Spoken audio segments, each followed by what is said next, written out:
In this episode of the Locked On NBA Big Board Podcast, me and my guy Leif Tulin, we are going to talk about the NBA prospects on North Carolina's roster. They have two highly touted freshmen in Drake Powell and Ian Jackson. They return RJ Davis, one of the best players in the country. And then Elliot Cadeau. Some people thought he had a one and done buzz coming into his freshman year. But what happened? Stay tuned to hear our thoughts on if Cadeau is an NBA prospect in Leaf's eyes, and we're going to talk about the two freshmen and if they're going to get the opportunity to really showcase their game.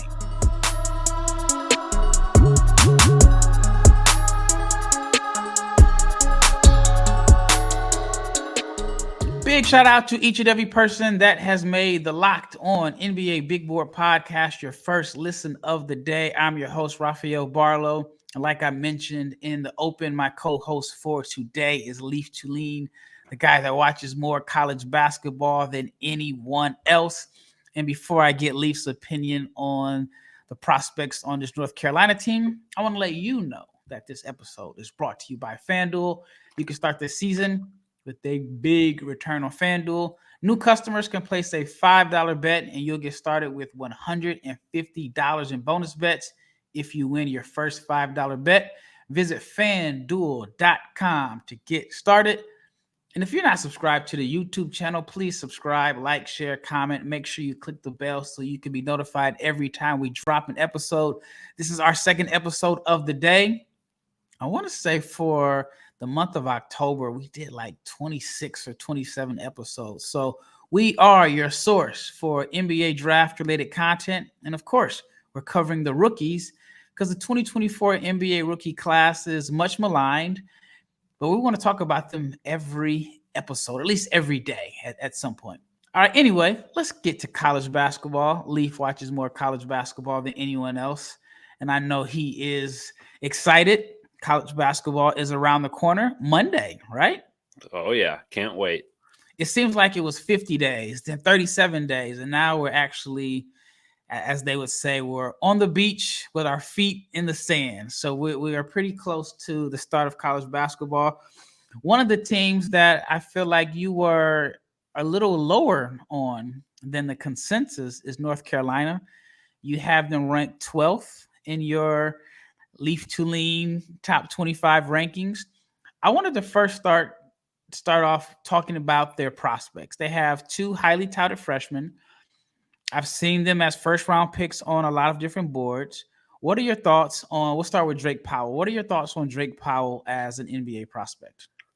See, the thing about North Carolina's freshmen, and I'll refer to Powell in specific, but the pairing of both of them is there are already guards there that make their job definition in college less defined. A lot of top prospects that we see shine because they have a clear-cut role. There have been guys that have played off the bench and been top picks. Patrick Williams comes to mind. There's others as well. But my hesitation with both Drake Powell and Ian Jackson is role definition. Now, as for the specifics of Drake Powell, I think he's one of the best defenders in the country as a freshman. I think his activity is off the charts. His athleticism is very impressive. He plays within himself offensively, which is rare to see in the showcases. Like, you watch him play in showcases and you think, oh, it's a dunk contest, it's an all-star game. And he plays with the aggression offensively and defensively and is able to play within himself, create for others. And the question will be for both of them, in my opinion, even though Ian Jackson is regarded as a pretty good shooter, I think the question will be how well do they shoot at the collegiate level? And what is their role surrounding and returning first-team All-American RJ Davis, an already very good and established point guard from last year, Elliot Cadeau. And honestly, I'm not sure either of Ian Jackson or Drake Powell start at the three, and maybe they both come off the bench because rumor has it in Chapel Hill, the best player has been Seth Trimble, who is a bench player and projected to be a bench player this year. So I'll be very curious to see how the growth and development is achieved and where these players get their minutes. Is it on the bench? Maybe that behooves them. Maybe they get more freedom in lineups running as primary options to score, playing alongside Elliot Cadeau, who's more of a facilitator than if they played in the starting lineup next to RJ Davis, who will take a lion's share of the shots. Speaking of Seth Trimble, I want to say it was 2 years ago at this time. So I guess that was right after the year after they went to the Final Four.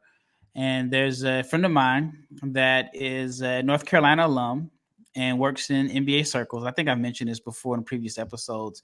And he told me that Carolina team that was fresh off the Final Four was not going to be good. And he mentioned that Seth Trimble was the best player, but he didn't think that he was going to get the opportunity to play because, they brought, a number of guys back from that team.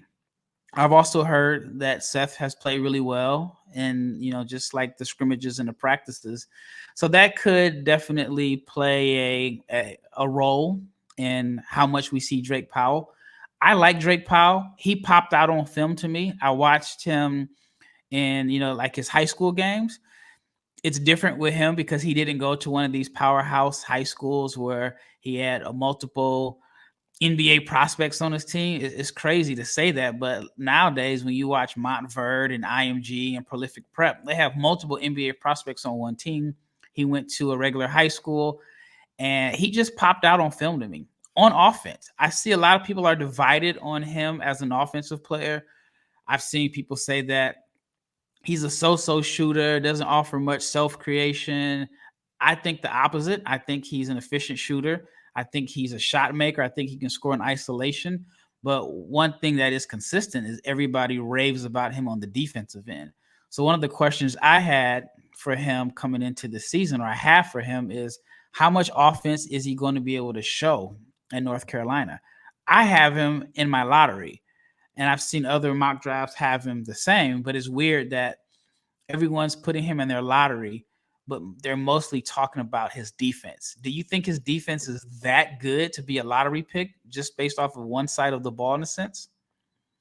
No, I don't have him that high, but I will say that's his differentiating factor. Like if you want to make yourself stand out on a college basketball team that has a bunch of offense in terms of R.J. Davis, Elliot Cadeau, they brought in shooters and Cade Tyson, and just in general in the scheme of college basketball and the scheme of scouting, you need to have a factor that differentiates you. He doesn't have the measurables that you say, wow, that guy's enormous for a wing. He's not. But his activity, his athleticism, his defensive instincts are very, very good. And I think that is his best attribute. Offensively, I agree with some of what you said in terms of he's able to get to the rim. He's able to kind of showcase a diverse skill set that impresses me because it's not at a prep school where he's playing and he's like the third option. He's dominating some other schools' third option. Montverde, we talked right before the show about Asa Newell. I mean, I have my concerns about Asa Newell because he was probably the third or fourth best player on his high school team. And even though I think he's got a lot of really good traits, I'm curious to see how that translates to being up higher on the scouting report on a collegiate team than he was on his own high school team. And so Drake Powell, I think, is going to be in the middle of the scouting report for North Carolina and might be able to dominate defensively, be active, and then you see his offensive development mature throughout the game and throughout the season. I just have my concerns about how he plays next to R.J. Davis. R.J. Davis is going to shoot, so that makes him defensively oriented. If he plays next to Cadeau, I think that means they're going to pressure the ball, and he's got to score because Cadeau's not a natural scorer. So I'll be curious to see what the lineup employment and not just starting lineup, but how they stagger the guards between Cadeau and Davis, both of whom are 6-foot guards. So that means Drake Powell and Ian Jackson are going to have to play bigger and sooner in their college careers than perhaps was anticipated. What do you think about his offense overall? I'm a little indifferent. I don't think it's a strength or a weakness yet. I need to see a little more. I think his shot is the swing skill, which is the case for a lot of players. But I think he's a good slasher. His shot form, I actually am a believer in, but form doesn't equate to touch. And so I want to see him in the collegiate level shoot the ball when there's good athletes closing out on him. Maybe I'm just bugging out a little bit. When I watched his film and I took notes on his film, he's a gifted isolation scorer. I think he has the upside to be one of the better shot makers in the 2025 class. In my notes, I have collects buckets using a mix of athleticism, craftiness, and creativity. He's a good ball handler with a shifty handle. He can create space and get separation off the dribble. He's good at changing speeds, shifting gears to keep defenders off balance, has a good first step, knows how to get to his sweet spots, can get to a stop and pop pull-up jumper, shoots over smaller defenders, which, a lot of smaller defenders in high school, especially when you go to like a regular high school. I thought he was a good shooter off the bounce and in catch and shoot situations. I like the fact that he's blue collar, does a little bit of the dirty work, crashes the offensive glass, which I think bodes well to how he's going to fit in at North Carolina. But I felt like his passing is very underrated. His scoring and athleticism and defense overshadows his passing. I felt like that he's unselfish. He does a good job of finding cutters. He passes the ball ahead in transition. He throws cross-court skip passes. He knows how to do the things that NBA teams want, which is draw two defenders and find the open person. So I'm very, very high on him as an offensive player, but all I hear about is his defense. I think it's the activity that shines, right? Mm-hmm. I agree with his unselfishness, his ability to pass. Like, that's probably the skill set I think is the best. But the isolation scoring, I don't know how real it is because it's against players that I don't perceive to be on par with what I want to evaluate NBA prospects with. So I mean, I think he could be good in the sense of offensively, he attacks closeouts well. I think offensively, if he hits threes, that's great. But the defensive activity is what stands out the most. And the passing, I think, is his best offensive trait. But I don't know how many players with the passing and defense have been scouted as promised. You know, people think they're really great. Like, I don't think you look at recent drafts. I'm trying to think of a player that I think has been defense plus passing in recent years. And the offense, I know you say he's got the isolation, but I don't think he'll be able to demonstrate that at North Carolina. Like, that would have to be pre-draft. So if it's based on what he does in college, I can't think of too many players that have that skill set that before pre-draft workouts, and maybe he kills pre-draft workouts and moves himself up. But I can't think of people with that combination that move themselves into the lottery, really. Totally different situations, but Dyson Daniels went in the lottery based off of his defense and passing. But they're totally different. I think Drake Powell has way more offensive game, even though he may end up playing a similar role as like a defender / connector passer. But I think there's more pop to Drake Powell on offense. All right, when we return, want to hear Leif's thoughts on Ian Jackson. Ian Jackson was, depending on the publication, the higher touted prospect of the two. But it seems like when it comes to mock drafts and the opinion of scouts, Drake Powell is higher on their board. But before we get into Ian Jackson, let's talk about FanDuel. FanDuel is America's #1 sports book, and you can get ready to tackle the NFL action with FanDuel. Because right now, if you are a new customer, you can bet $5 and get $150 in bonus bets if you win. The FanDuel Sportsbook app gives you everything you need to place live bets on the NFL, and it's all in one place. So when you get a hunch in the middle of the game, you can check out the latest stats, view live play-by-play, and so much more. And it's all on the same page where you placed your bets. Just visit FanDuel.com to join today. You'll get started with $150 in bonus bets if you win your first $5 bet. That's FanDuel.com.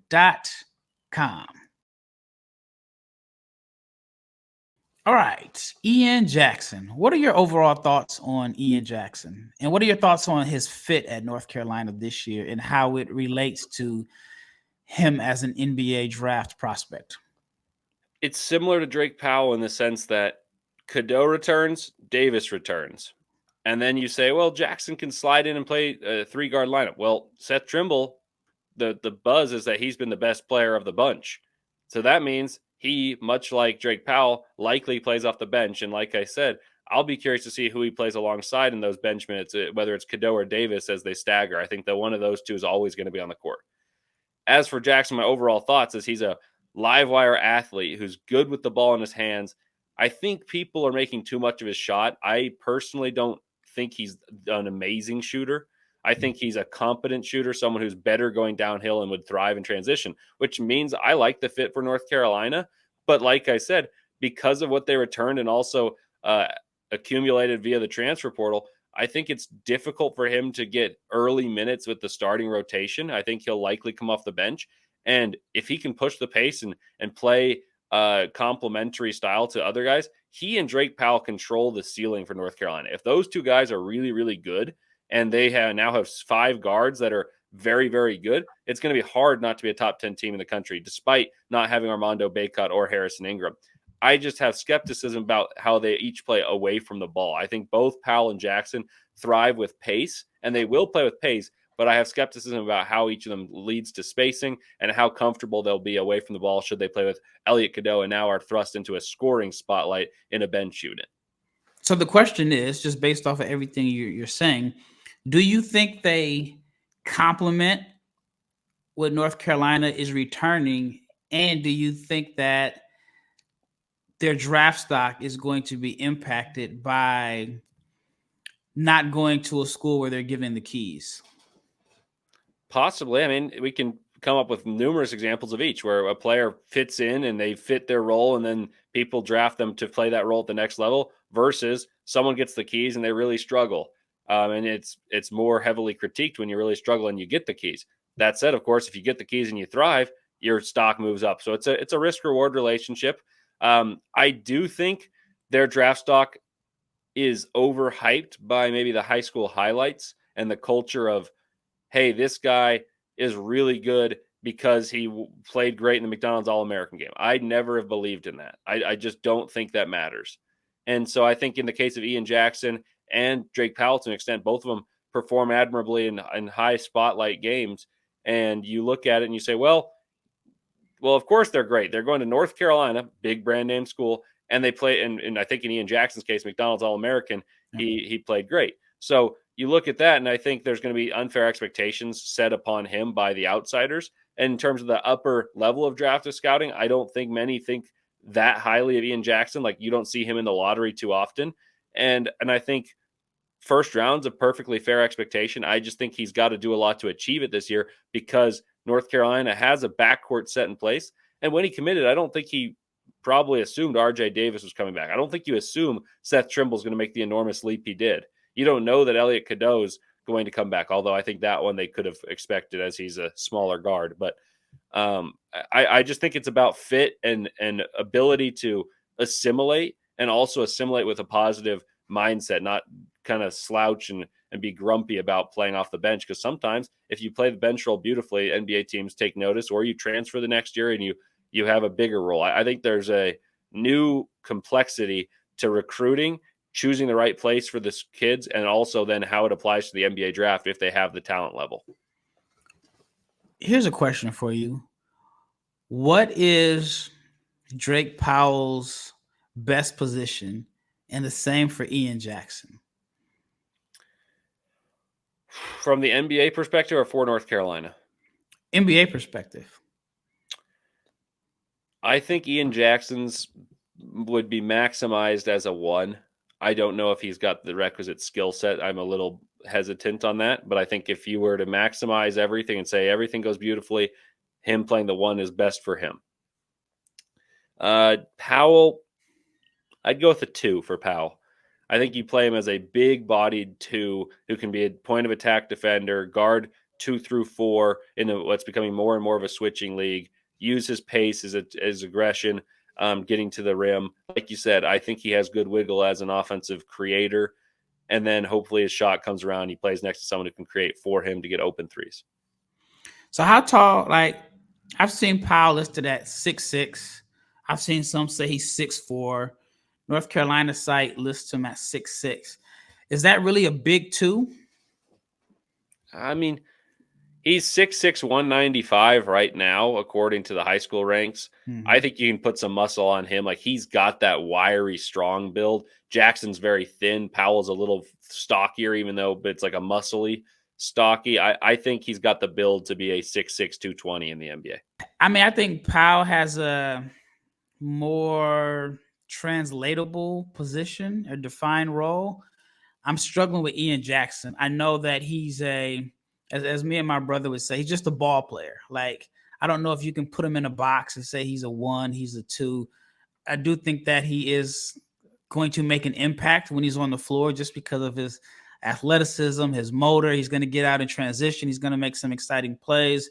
But once it gets scaled down to like an NBA position, I wonder, is that going to be held against him a little bit? All right, when we return, we have to talk about RJ Davis and, of course, Elliot Cadeau. I want to hear Leif's thoughts on Cadeau and if there's anything that he can do to basically put himself in position to be drafted. I haven't seen him on mock drafts. doesn't have the same buzz that he had at this time last year. So I want to get Leif's opinion on if Cadeau can improve his draft stock.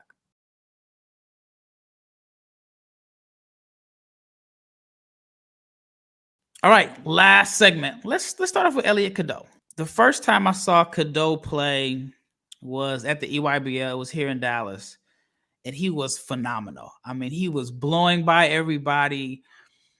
I think I must have looked down at my phone for a second, and I just heard the crowd roar. And he came down the lane and dunked on somebody.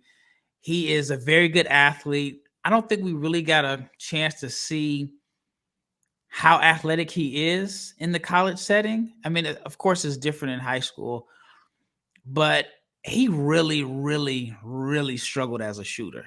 18% from three. Now, he ran the offense.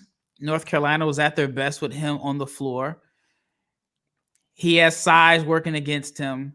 And then today's NBA, where like smaller point guards are just having a very, very difficult time, on top of the fact that he is not really a good shooter or wasn't last year, I think it's an uphill battle for him. What are your thoughts? Oh, I don't see NBA in his future, and I wish that weren't the case, but he's tiny. Like I don't think he's 6 feet tall. He's tiny, and he's not a good shooter. You think of the smallest players in the NBA, and they have some redeeming quality that's unbelievable. They're either unbelievable shooters or unbelievable ball pressure guys. He is a good ball pressure guy, but he's not Javon Carter. He's not Patrick Beverly. Like you have to have a different level of toughness and pest to play at that level of intensity ball pressuring. And he doesn't have the length either. Those guys both are short, but they're long arms, very quick laterally. And Cadeau just can't shoot the ball. If he improves vastly, which I actually fully expect, I fully expect him to go from 18% to mid 30s. Like that's an enormous jump. He's still not a good shooter, in my opinion.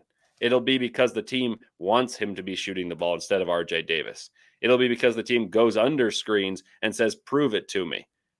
You'll hear this be a consistent theme. And I've already talked about this in the couple prospects we've talked about already, where I voiced skepticism about their shooting, and we've disagreed because of numbers. I think Cadeau could shoot 35%. I'd still say he's not a very good shooter. I don't mean to be disparaging. I think Cadeau is the engine to North Carolina.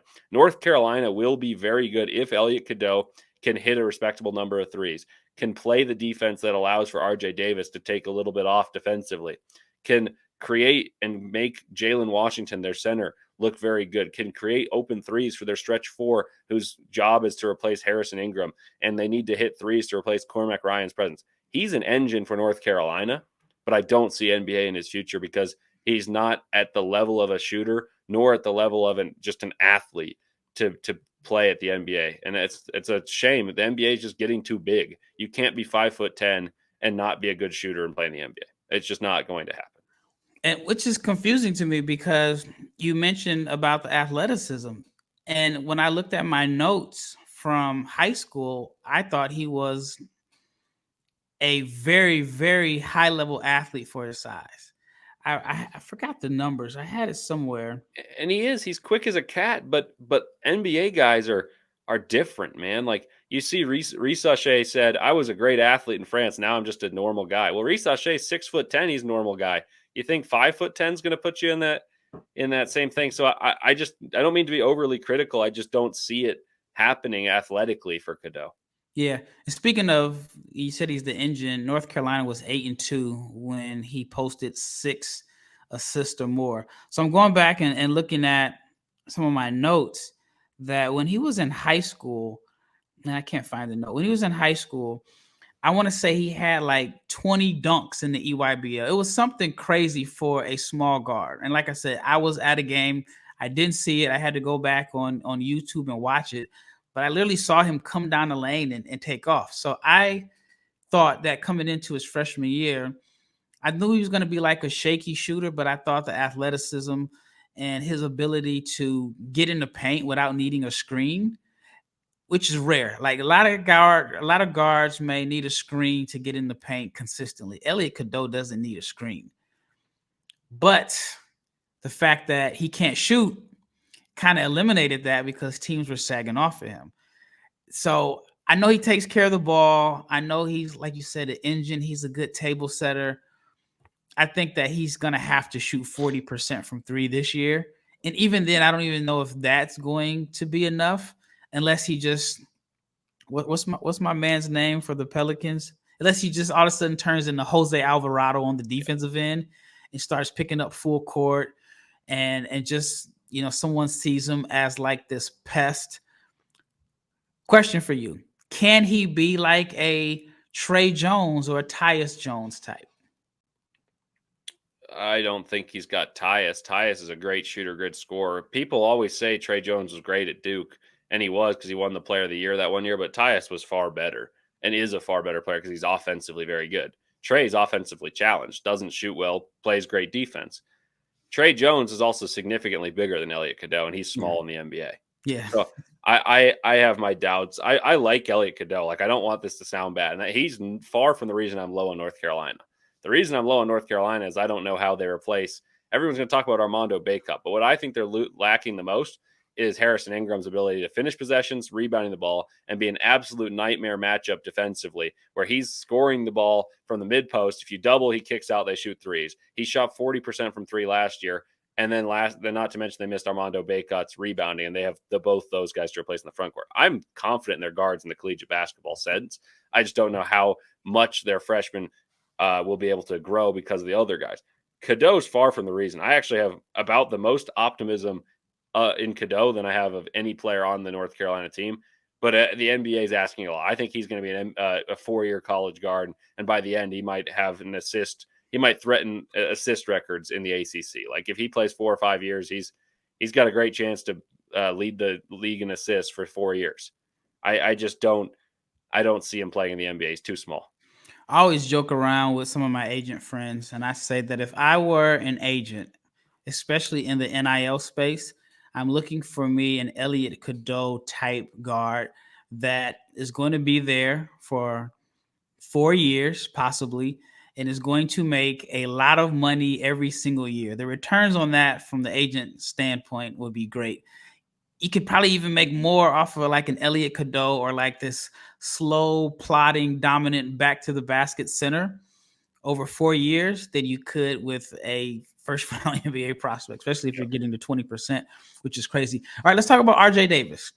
RJ Davis was the ACC Player of the Year.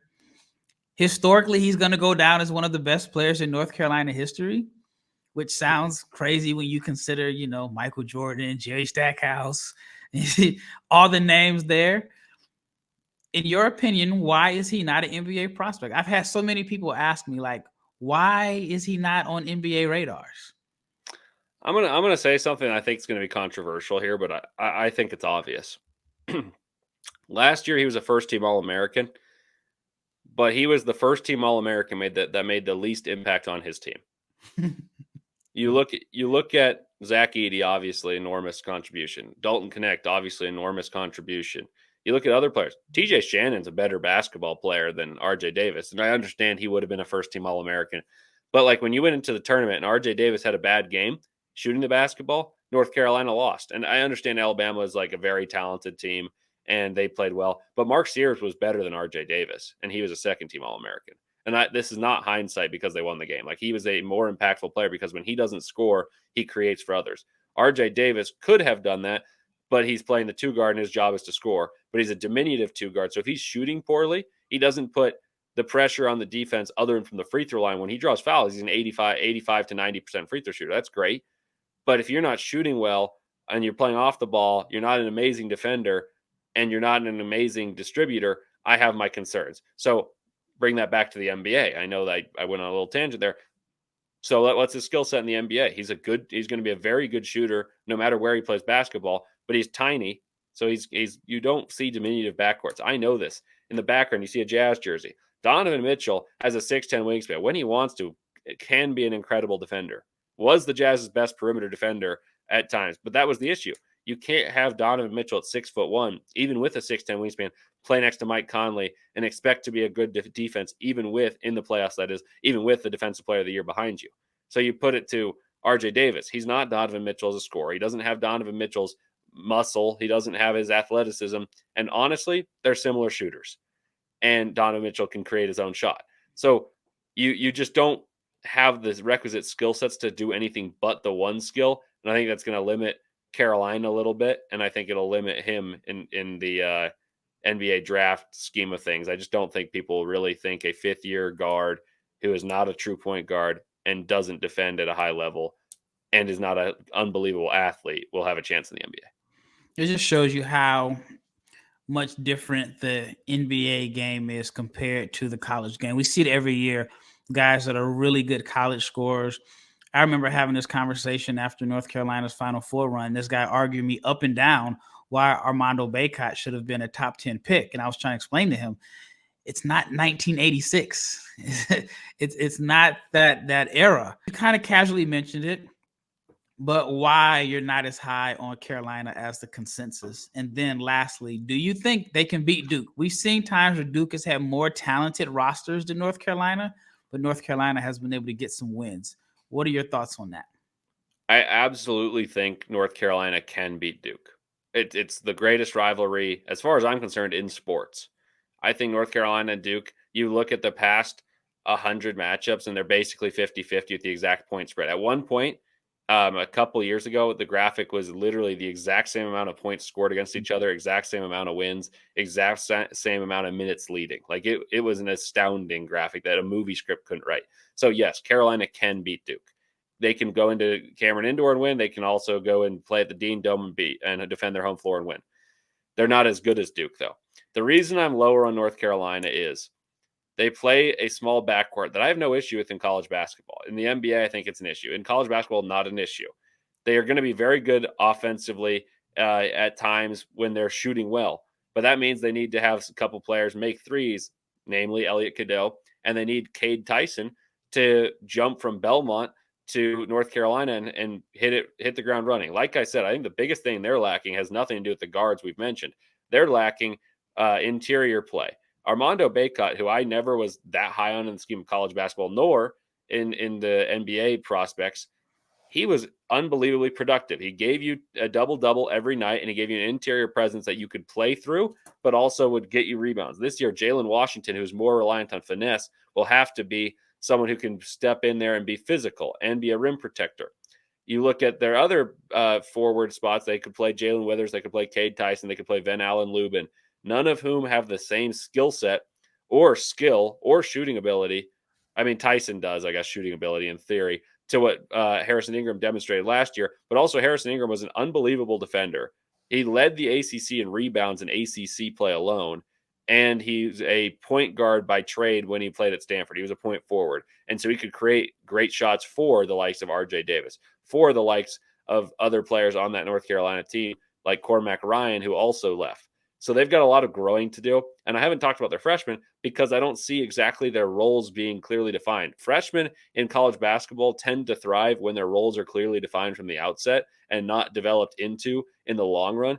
North Carolina, I think, is going to play both Ian Jackson and Drake Powell off of the bench. And I think it's actually for the better, but I need to see how they respond to that and how they respond to college basketball's necessity for them to shoot the ball, particularly if they play next to Elliot Cadeau, who, as we mentioned, the lane's clogged next to because they want him to shoot the ball.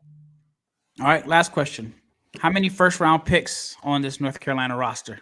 I'll go bold. I'm going to go 0 in 2025. Okay. All right. 0. I want to say this, though. I reserve the right to change this answer should one of these guys really, really ball out. But the way I see it, I just don't see there's going to be enough opportunity for either Drake Powell or Ian Jackson to demonstrate ball in hand skill set. And so then they're going to be picking them as 3-and-D guys with potential. And I see more likelihood of a transfer than so much optimism being placed on someone who's playing out of position for an entire year of college basketball on what isn't an NBA draft factory. Like North Carolina isn't producing one and dones every year. You're not seeing that many Tar Heels being produced recently. So I'll reserve the right to change it, but I'm going to go bold and say 0 in this draft. I think that they're going to get opportunities in the non-conference schedule because there's going to be some easier games where they're going to get minutes and show flashes. My concern is once we get deep into ACC play and the rotation starts to get tighter, is one going to be the odd man out? That is my concern. I think Powell is a first round pick. I'm on the fence about Jackson, but even then, that is like best case scenario where he's getting a lot of minutes. And my question for both guys, and I'm doing a big board that should come out Monday, and for each prospect, I'm asking a question is, or I'm saying what I want to see out of this player in 24-25. And for both guys is, what is their role? Well, that wraps up this episode of the Locked On NBA Big Board Podcast. Once again, thank you for making this your first listen of the day. Now, check out the Locked On newsletter because your favorite team has a newsletter. So whichever team you support, whether it's Knicks, Clippers, Lakers, Mavs, Bulls, Jazz, you can sign up at lockedondaily.com and you can start your day with an all-new and free Locked On newsletter covering your favorite team. It is the one stop for ultimate team and league coverage, and it's delivered right to your inbox. Once again, it's Rafael, Barlowe, and Leif Thulin, and we are out of here.